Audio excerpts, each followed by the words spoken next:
I stood in the middle of our living room on Christmas night, staring at a crumpled note that would change everything.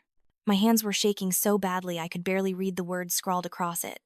We used your $8,500 for the family cruise. Take care of Grandma, that was it. No apology. No explanation. Just a casual dismissal of $8,500 I had scraped together working double shifts as an Uber driver money. I had earned driving drunks home at 2 in the morning and listening to countless strangers' problems, while my own family plotted behind my back. Behind me, I heard my grandmother trying to hide the sound of her crying as she ate cold leftover beans straight from the can.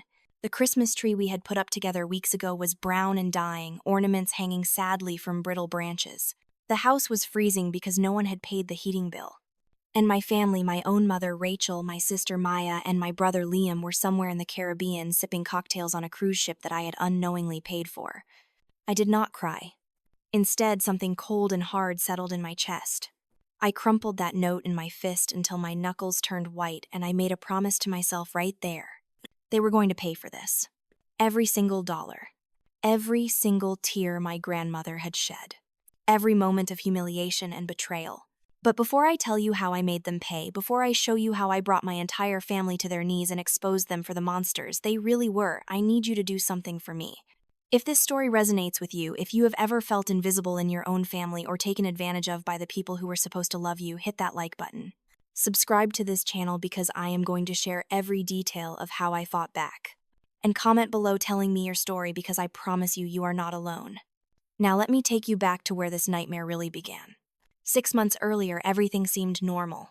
Well, as normal as things could be in the Harris household. I was 24 years old working as an Uber driver to save money for dental surgery I desperately needed. My back molars were crumbling, causing me constant pain, but every time I got close to having enough money saved, some family emergency would come up. Mom needed help with the mortgage. Maya needed money for textbooks. Liam needed bail money after another DUI. And every single time I handed over my savings because that is what family does, right? That is what they had always told me. I lived in my childhood home with my grandmother Eleanor, who was 78 and still sharp as a tack despite what my mother wanted everyone to believe. Mom had moved out years ago after marrying her third husband, but she still treated the house like it was hers. Maya came and went as she pleased, usually leaving her laundry for me to do. Liam crashed on the couch whenever his latest girlfriend kicked him out, eating everything in the fridge and never contributing a dime. My grandmother had worked 2 jobs her entire life to raise my mom and her siblings after my grandfather died young. She had scrimped and saved, and now she had a modest retirement fund that was supposed to take care of her for the rest of her life. She trusted my mother completely. That was her first mistake. The warning signs had been there for months, but I had ignored them. I found unfamiliar charges on Grandma's credit card statements when I helped her organize her bills. Designer handbags for Maya. Expensive dinners at steakhouses I knew Grandma never went to. A payment to a casino that made my stomach turn. When I asked Mom about it, she waved me off. I am helping Mother manage her finances, she said with that condescending smile she had perfected. She gets confused with all those numbers. You would not understand, Tegan. You barely graduated high school. That comment stung, especially because I had graduated with honors. But college was never an option for me. Someone had to take care of Grandma, and Mom made it clear that someone was going to be me. You are not ambitious like your sister, she would say. Maya is going places. She is studying business. You are good at driving people around, so that is your contribution. I had learned to make myself small, to swallow my pride, to tell myself that family came first. Dad had left when I was 12, and Mom never let me forget that I looked just like him. Sometimes I caught her staring at me with this expression of pure resentment, and I knew she was seeing him instead of me. I tried harder. I worked more hours. I brought home groceries. I cleaned. I cooked. I took Grandma to her doctor appointments. None of it was ever enough. In October, Mom called a family meeting. She had that gleam in her eye that always meant she wanted something. We all gathered around the dining table, Grandma included, though she looked tired and confused. Maya was texting throughout, barely paying attention. Liam was hungover, wearing the same clothes from the day before. I have wonderful news, Mom announced, spreading her hands across the table like she was presenting a gift. I have booked us a family cruise for Christmas. 2 weeks in the Caribbean. It will be our best holiday ever. Maya squealed with excitement. Liam actually looked up from his phone. Grandma frowned. Rachel, honey, I do not think I can afford that right now. My retirement fund is for emergencies and living expenses. Mom patted Grandma's hand in that patronizing way that made my skin crawl. Do not worry about it, Mother. I am managing everything. This is my gift to the family. We all deserve a break, especially after the year we have had. Her eyes slid to me. Of course, Tegan, you will stay here and watch the house. Someone needs to be responsible. My heart sank, but I nodded. I was used to being left behind. What I did not know was that they had already spent my money. They had already made their plans, treating me like I was nothing more than a servant, a convenient babysitter for Grandma, so she would not be a burden on their precious vacation. The week before they left, I noticed Grandma was quieter than usual. She barely ate. She flinched whenever Mom came into the room. One afternoon, I found her crying softly in her bedroom, holding a photo album from when she was young. Grandma, what is wrong? I asked, sitting beside her on the bed. She looked at me with such sadness it broke my heart. Your mother asked me for my credit card, she whispered. She said it was for Christmas presents, but when I checked online, I saw charges for thousands of dollars. Cruise packages, spa treatments, flights. Tegan, I did not authorize those things. My blood ran cold. Did you tell her you did not approve? Grandma shook her head, tears rolling down her wrinkled cheeks. I tried, but she got angry. She said I was getting senile, that I had agreed and just forgot. She said if I made a fuss, she would have to put me in a home because I clearly could not manage my own affairs anymore. Her voice cracked. I am so scared, Tegan. I do not want to go to a home. I do not want to lose my independence. I held her while she cried, rage building inside me like a wildfire. But I did not know the full extent of their betrayal yet. That was still to come. 2 days before the cruise, I got a text from Maya in the family group chat. Tegan, can you Venmo me? 500. I need new outfits for the trip. I will pay you back after Christmas. It was not a request. It never was with Maya. She expected me to say yes, like I always did. This time, something in me resisted. I texted back, I do not have $500 to spare right now. Sorry. The response was immediate and vicious. Are you serious? You are such a selfish bitch. We let you live in Grandma's house rent-free and you cannot even help your own sister. Whatever. I will just ask Mom. I stared at that message for a long time. Rent-free. I paid for groceries. I paid utilities. I took care of Grandma full-time, which would have cost them thousands of dollars a month if they had to hire a caregiver. But in their eyes, I contributed nothing. The day they left, the house was chaos. Liam showed up demanding I make him breakfast before his flight. Maya left her entire closet torn apart, expecting me to clean it up. Mom breezed through, checking to make sure I had written down all of Grandma's medications and doctor appointments, treating me like hired help instead of her daughter.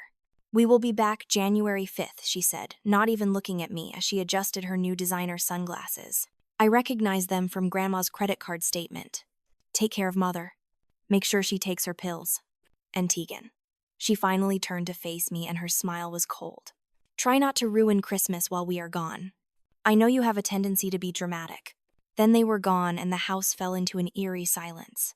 For the first few days, I tried to make the best of it. I cooked Grandma her favorite meals. We watched old movies together. She seemed to relax without Mom around, like she could finally breathe.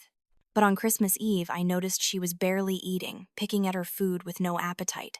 Grandma, you need to eat, I urged gently. She looked at me with hollow eyes. I keep thinking about what they said. What your mother said. That I am a burden. That I am getting senile. Maybe she is right, Tegan. Maybe I am just getting old and useless. Do not say that, I said, fiercely, taking her hand. You are not useless. You are the strongest woman I know. You work 2 jobs to raise 3 kids alone. You put them through school. You sacrificed everything for them. And look how they repay me, she whispered. By stealing from me and leaving me behind. That night I could not sleep. I kept thinking about everything Grandma had said, about all the suspicious charges, about Mom's threats to put her in a home. I got up and went to Grandma's office where she kept her financial records. I knew I should not snoop, but something told me I needed to see the truth. What I found made me physically sick. For the past year, there had been thousands of dollars withdrawn from Grandma's retirement account. Transfers to Mom's personal account, supposedly for household expenses, but I knew for a fact that Grandma gave Mom cash for groceries every week. Those transfers were paying for Mom's lifestyle. There were credit card charges for luxury items, expensive restaurants, and casino visits. All on Grandma's card. All without her real consent. I found emails between Mom and Maya discussing how they could maximize Grandma's money before she declined too much. They talked about me like I was an idiot. Tegan is too stupid to notice anything. She will just keep driving her little car and taking care of the old lady. My hands were shaking as I printed everything out. I took photos with my phone. I made copies of bank statements, credit card bills, emails, everything. The evidence was damning and clear.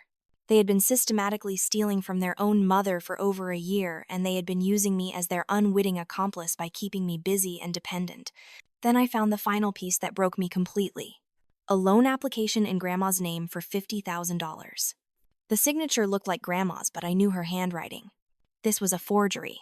They had taken out a massive loan using her identity, saddling her with debt she did not even know about. I sat there in the dark office surrounded by evidence of my family's cruelty, and I made a decision. I was done being the doormat. I was done protecting people who saw me as nothing. I was done sacrificing myself for a family that would throw me away without a second thought. On Christmas morning, I woke up to find Grandma in the kitchen crying quietly as she ate cold beans from a can. "Grandma, what are you doing?" "I was going to make us a nice breakfast." "I did not want to bother you," she said, not meeting my eyes. "Your mother said I eat too much, that I am costing you too much money." That was when I saw it. The note, sitting on the counter, half hidden under a dirty dish. I picked it up with trembling fingers and read those words that confirmed everything I had feared. "We used your $8,500 for the family cruise. Take care of Grandma. $8,500. That was the exact amount I had saved for my dental surgery. Money I had told Mom about just 3 weeks ago, mentioning I had finally reached my goal.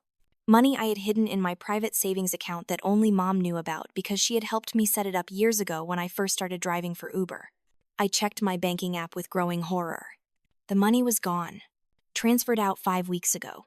The date matched exactly with when Mom booked the cruise. They had not just stolen from Grandma. They had stolen from me, too. They had taken my savings, the money I had earned through countless sleepless nights and painful shifts, and they had spent it on a luxury vacation while leaving us behind with empty cupboards and a broken heater. I looked at my grandmother, this woman who had given everything to raise her children, now reduced to eating cold beans alone on Christmas morning, while those same children laughed and drank on a cruise ship she had unknowingly paid for. Something inside me snapped. Not broke, but hardened. Crystallized into something sharp and unbreakable. I pulled out my phone and called the one person I thought might help. Natalie Shaw. I had driven her home from court 3 months ago, and we had talked the whole way. She was a lawyer specializing in elder abuse and financial crimes. I had found her business card in my glove compartment where she had left it, saying to call if I ever needed help. "Natalie, this is Tegan Harris. You might not remember me, but I drove you home from the courthouse in September. You gave me your card." My voice was steady despite the rage burning in my chest. "Of course I remember you," she said warmly. "You told me about taking care of your grandmother. What is going on?" I told her everything. The stolen money, the forged loan, the systematic abuse. I sent her photos of all the evidence I had collected. There was a long silence on the other end of the line. "Tegan, this is not a family dispute. This is elder financial abuse, and it is a serious crime. With the evidence you have, we can pursue both criminal charges and a civil lawsuit. Are you prepared for what that means? Going after your own family." I looked at Grandma, who was watching me with frightened, hopeful eyes. They stopped being my family when they chose money over love. "Yes, I am ready." Natalie connected me with Detective James Miller, a financial crimes investigator who specialized in elder abuse cases. When I met him 2 days after Christmas at the police station, I was prepared for skepticism. I was prepared to be dismissed. Instead, he listened to my story with intense focus, his jaw tightening as I showed him the evidence. "My mother went through something similar," he said quietly when I finished. "My sister drained her accounts and left her with nothing. By the time we found out, it was too late. Mom died in debt, believing she had failed us." He looked up at me, and I saw pain and determination in his eyes. "I will help you, Tegan. We are going to make sure your grandmother gets justice." Over the next week, while my family lounged on tropical beaches, I built an airtight case against them. Detective Miller helped me obtain official bank records. Natalie filed paperwork for an emergency protective order for Grandma's assets. We contacted Adult Protective Services, who opened an investigation. I found an ally in the most unexpected place. Gary, our next-door neighbor, had watched the family dynamics for years. When I went to him asking if he had noticed anything suspicious, he hesitated before inviting me inside. I have felt terrible about this for months, he admitted, wringing his hands. I heard things. Your mother and sister talking in the driveway. They were laughing about how easy it was to manipulate your grandmother about how you were too busy working to notice. I should have said something, but I was afraid of getting involved in family business. Do you remember any specific conversations? I asked, my heart pounding. He nodded slowly. About 3 weeks ago, I heard Rachel on the phone in her car. She was parked in your driveway, and my window was open. She said something like, "Make sure the old bat does not talk to Tegan. She will ruin everything." And then she laughed. She actually laughed. Would you be willing to testify to that? Gary met my eyes. After what I have seen them do to your grandmother and to you, absolutely. But Gary gave me something even more valuable. I recorded it, he said, pulling out his phone with shaking hands. I know it is probably not legal, but I was so disgusted I wanted proof in case I ever needed it. I recorded them one afternoon when they were on your porch talking loudly enough for me to hear. He played the audio file. Maya's voice came through clearly. God, I cannot wait to get on that cruise. 2 weeks of not having to deal with Grandma or Tegan. I told Mom we should just put the old lady in a home and sell the house. Do you know how much we could get for it? Rachel's voice responded, dripping with cruelty. Soon, honey. Soon. Once we drain the rest of her accounts and Tegan gets frustrated enough to leave, we will have full control. The stupid girl thinks she is indispensable, but she is just free labor. Maya laughed. She is so pathetic. Did you see her face when I asked for that $500? Like she is some kind of martyr. Meanwhile, she is living rent-free in Grandma's house. That is because Tegan does not understand how the world works, Rachel said. She is weak. Always has been. Just like her father. At least your father had money before he left. The recording continued, but I had heard enough. Tears of rage streamed down my face.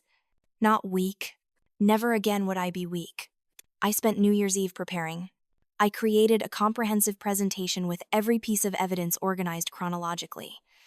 Bank statements showing the unauthorized transfers. Credit card bills with purchases my grandmother never made. Emails discussing their scheme. Text messages mocking me. The forged loan documents. Gary's recording. Everything. Natalie helped me draft a letter to Adult Protective Services including all the documentation. Detective Miller assured me that with this evidence, criminal charges were virtually guaranteed. But I wanted more than just legal consequences. I wanted them to face what they had done. I wanted them to look me in the eye and know they had lost. On January 5th, the day they were scheduled to return, I prepared. I cleaned the house until it sparkled. I set the dining room table with Grandma's good china. I made a full dinner turkey with all the trimmings like we were celebrating something special. Because we were. We were celebrating the end of their reign of terror. Grandma was nervous. Tegan, maybe we should not provoke them. What if they get angry? I took her hands in mine. Grandma, I need you to trust me. I need you to be strong for just a little while longer. Can you do that? She looked at me, really looked at me, and for the first time in months I saw steel in her eyes. The same steel that had gotten her through being widowed at 35 with 3 children to raise. Yes, she said firmly. I can do that. They are going to pay for what they have done to us. When my family walked through the door, at 6 p.m. tanned and relaxed, they stopped short at the sight of the formal dinner setting. Rachel's eyes narrowed with suspicion. Maya looked around with obvious distaste. Liam barely glanced up from his phone. Well, this is unexpected, Rachel said, her voice dripping with false sweetness. Did you miss us, Tegan? I hope you did not go to too much trouble. We ate on the plane. Sit down, I said calmly, gesturing to the chairs. We need to talk. Maya rolled her eyes. Oh God, here we go. What is it this time? Did we not thank you enough for house sitting? Sit down. My voice was ice. Something in my tone made them comply, though. Rachel looked annoyed, and Liam slumped in his chair like a petulant child. Grandma sat beside me, her back straight, her hands folded in her lap. I opened my laptop and connected it to the TV on the wall. I want to show you something. A little presentation I have been working on. Think of it as a recap of your vacation. The first slide appeared on the screen. Funds misappropriated by Rachel Harris and family: a decade of deception. Rachel's face went white. What the hell is this? This, I said, advancing to the next slide, is a detailed breakdown of every single dollar you have stolen from your mother over the past year. $37,000 in unauthorized withdrawals. $58,000 in fraudulent credit card charges. And the next slide showed the forged loan document is a $50,000 loan you took out in her name without her knowledge or consent. Maya leaped to her feet. You hacked into our accounts. That is illegal. No, I said calmly. You used Grandma's accounts, which she gave me access to because she trusts me. Unlike you, I actually respect the law. Also, you left your family iPad logged into iCloud with no password protection. Turns out, honesty is not the only thing you are bad at protecting. I clicked to the next slide. Screenshots of their group chat filled the screen, showing conversations about maximizing Grandma's money, about putting her in a home, about using me as free labor. Liam's face turned red. You cannot do this to your own family. Family Grandma's voice rang out strong and clear. You stopped being my family when you started stealing from me. When you forged my signature. When you left me here to freeze and starve while you drank champagne on a cruise ship that I paid for. The room fell silent. None of them had ever heard Grandma speak like that. I advanced to the next slide. And here is my favorite part. I pressed play on Gary's recording. Their voices filled the room, dripping with contempt and cruelty. Maya's comment about putting Grandma in a home. Rachel's dismissal of me as weak and stupid. The laughter at our expense. I watched their faces drain of color as they heard themselves, their own words condemning them. When the recording ended, the silence was deafening. I have sent copies of all of this to Natalie Shaw, my attorney, to Detective James Miller of the Financial Crimes Unit, to Adult Protective Services, and to the local news stations. I leaned forward, my voice deadly calm. You have exactly 48 hours to return every single dollar you stole. Every penny from Grandma's retirement account, every cent from my savings. The full amount of that fraudulent loan, plus damages for the emotional distress you have caused. That comes to approximately $200,000 total. Rachel found her voice shrill with panic. You are insane. You are going to destroy this family. No, I said, standing up. You destroyed this family when you chose greed over love. I am just making sure you pay for it. Grandma stood beside me, and when she spoke, her voice shook but held firm. I raised 3 children by myself. I worked 2 jobs to put food on your tables, clothes on your backs, roofs over your heads. I did without, so you could have everything. And you repaid me by stealing from me. By abandoning me to eat frozen beans and moldy bread while you sipped champagne on a ship I paid for. You are lucky Tegan is handling this, because if it were up to me alone. She did not finish, but the threat in her voice was unmistakable. She pointed to the door with a trembling hand. Get out of my house. All of you. You can come back when you have made this right. Until then, you are not welcome here. For a moment, no one moved. Then Rachel tried one last manipulation. Mom, please. We can explain. We were just trying to manage your finances. You are getting older, and we thought. I said, get out. Grandma's voice cracked like a whip, and I had never been more proud of her. They left. Maya crying dramatically, still trying to play the victim. Liam muttering curses under his breath. Rachel casting venomous looks over her shoulder, already calculating how to spin this in her favor. The door slammed shut, and the house fell into silence. Grandma and I stood there for a long moment, and then she turned to me with tears streaming down her face. But these were not tears of sadness. They were tears of relief. We did it, she whispered. We did, I agreed, hugging her tight. And we are just getting started. The fallout was swift and brutal. Detective Miller moved quickly with the evidence I provided. Within 3 days, Rachel was arrested for elder financial abuse, identity theft, and fraud. The local news picked up the story, and suddenly the Harris family's crimes were public knowledge. Maya lost her job at the accounting firm where she worked when they discovered she had been involved in financial crimes against her own grandmother. Her boss released a statement saying they had zero tolerance for such behavior. Liam was sued by Grandma's attorney for his portion of the stolen funds, and when he could not pay his wages, were garnished. His wife Ava, who had been kept in the dark about the whole scheme, filed for divorce. The community turned on them completely. Neighbors who had always smiled and waved now crossed the street to avoid them. The country club where Rachel had maintained a membership revoked it. Maya's friends, the ones she had bragged to about the cruise, distanced themselves when they realized the cruise had been funded by elder abuse.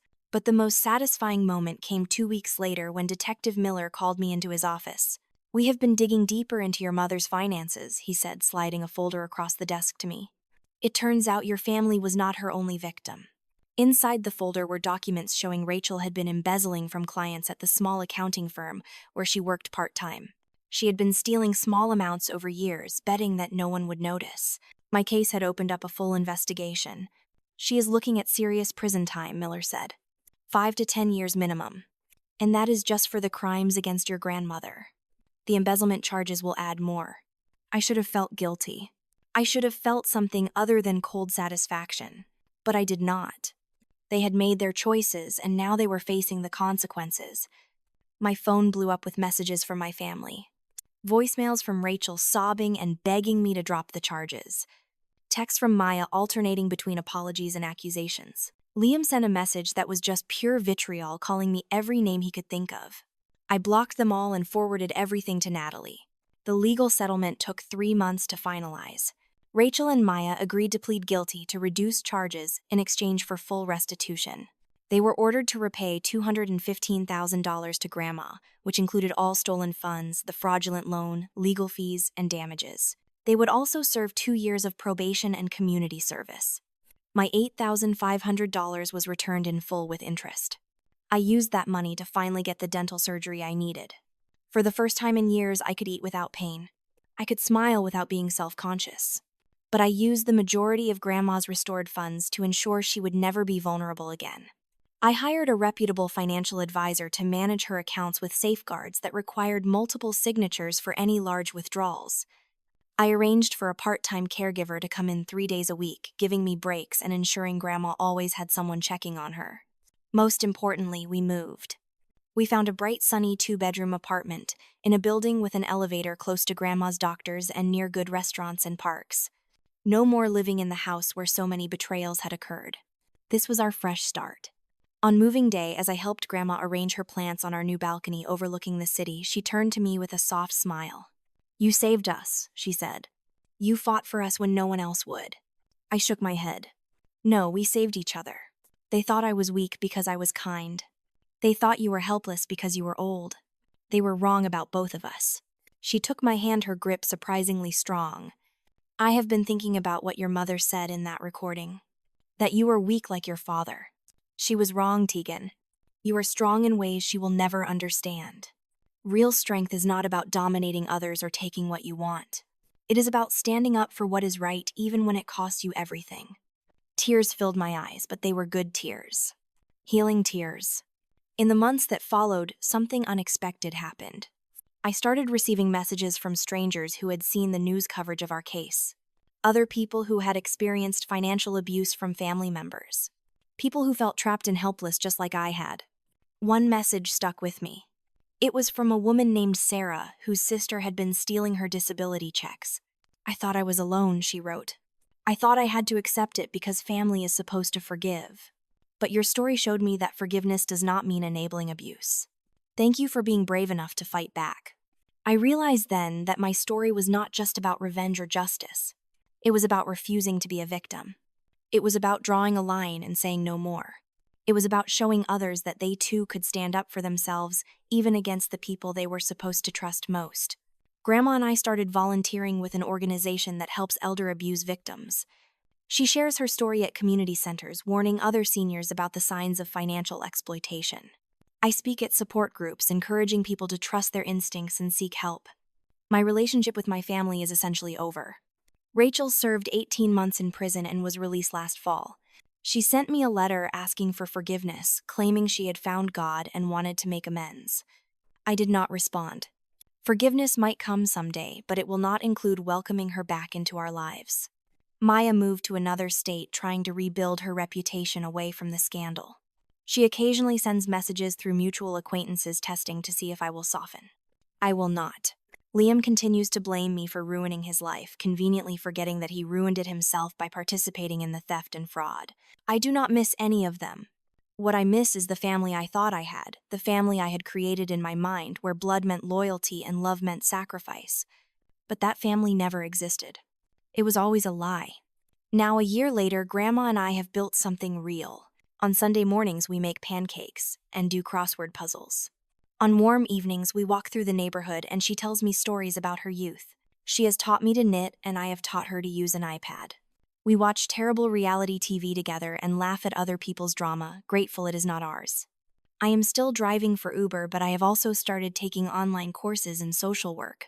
I want to help others navigate situations like the one I faced. I want to be the person for others that Natalie and Detective Miller were for me. Last month, on what would have been Christmas, Grandma and I created our own tradition. We made dinner together, just the two of us, and we took turns sharing what we were grateful for. When it was my turn, I said, I am grateful that you taught me to stand up for myself.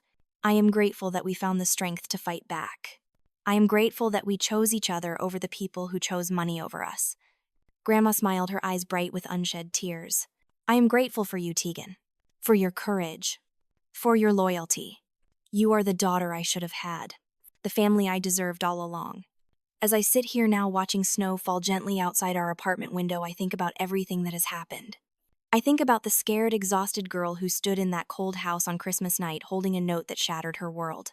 I think about how far we have come. If you are reading this and you see yourself in my story, please know this. You are not obligated to set yourself on fire to keep others warm. You are not required to accept abuse just because it comes from family. You are not weak for wanting to be loved and respected. You are not selfish for protecting yourself and the people who truly care about you. The people who truly love you will never ask you to diminish yourself for their benefit. They will never steal from you, lie to you, or leave you behind. And if the people who are supposed to be your family cannot treat you with basic human decency, then they do not deserve the title. You deserve better. You deserve peace. You deserve a life where you are valued, not exploited. And if you have to fight for that life, if you have to walk away from toxic people even when they share your blood, then you fight and you walk away with your head held high. I am not a victim anymore. I am a survivor. I am strong, and I am free. So here is my question for you. Have you ever had to stand up to your own family? Have you ever drawn a line and refused to be treated badly by the people who were supposed to love you? Share your story in the comments. Let us support each other. Let us remind each other that we are not alone. And if this story resonated with you, if it gave you hope or courage or just made you feel less alone, hit that like button. Subscribe to this channel because I am going to keep sharing stories of survival and strength. And most importantly, comment below. Tell me your story. Tell me what you are fighting for. Because your story matters and you matter. Remember, family is not about blood. It is about who stands beside you when everything falls apart. Choose your family wisely and never apologize for protecting yourself and the people you love. Thank you for listening. Thank you for being here. And remember, you are stronger than you know.